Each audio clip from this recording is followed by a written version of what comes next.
అంటే తల్లిదండ్రులు పిల్లల పట్ల ఎలా బాధ్యతగా ఉంటారో అలా మీరు నేర్చుకున్న విద్య పట్ల మీరు అలా బాధ్యతగా ఉన్నారని అనుకోవచ్చా? అంటే మీరు నేర్చుకున్న విద్యని మరొక 10 మందికి ధారపోస్తున్నారు. మన భారతదేశం అంటేనే ఒక హెరిటేజ్ అండి, మీకు బాగా తెలిసింది. మన గురువులు, ఇప్పుడు నాకు మా తల్లిదండ్రులు కుమాండూరి కృష్ణమాచార్యులు గారు, ఆయన వేద పండితులుగా గుడిలో అర్చకులుగా పనిచేశారు. హరికథలు చెప్పేవారు కూర్చొని హార్మోనియం వాయిస్తూ. ఆయన మహాభారతం, శ్రీమద్ రామాయణం, భాగవతం, ఈ 3 హరికథలుగా చెప్పేవారు. ఆయన పక్కన నేను కూర్చొని మంత్రాలు పాడేవాడిని.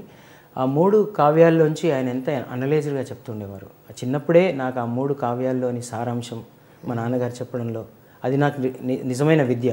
ఆ సంస్కారం మా నాన్నగారు నాకు ఇచ్చారు. పలుకు, మా నాన్నగారు వేద పండితులు కాబట్టి, ఆయన కడుపులో పుట్టాను కాబట్టి కొంచెం ఆ వాచకం అనేది కూడా నాకు వచ్చింది.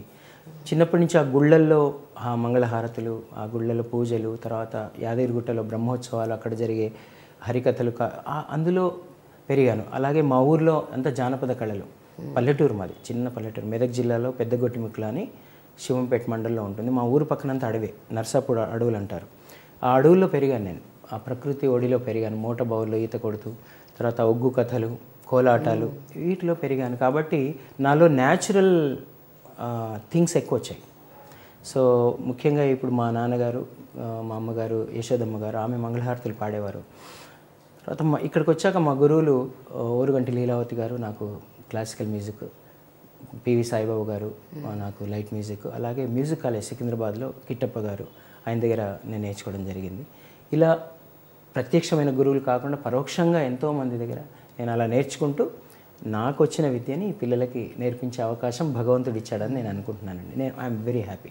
అంటే వారం రోజుల్లో 5 రోజులు సంపాదిస్తారు, 2 రోజులు మాత్రం ఏదో మనం నేర్చుకుంది 10 మందికి ఇవ్వాలి అన్న ఒక మోటివ్తో ఉన్నారు అంతే. మిగతా 2 రోజులు కూడా నేను దాని వెనకాలే పరిగెత్తడం ఉండదు. 5 రోజులు కూడా నాకు ఒక స్టూడియో ఉంది, నేను ఒక మ్యూజిక్ డైరెక్టర్, ఇప్పుడు టీటీడీ ప్రాజెక్ట్స్ చేస్తున్నాను. భగవంతుడు నాకు అలా ఒరే నాన్న నువ్వు తిను అని ఇస్తున్నాడు. కాబట్టి నేను ఎప్పుడు నమ్ముకుంటాను. నాకు అసలు ఫ్యూచర్ గురించి బాధ, భయం ఏముండదండి.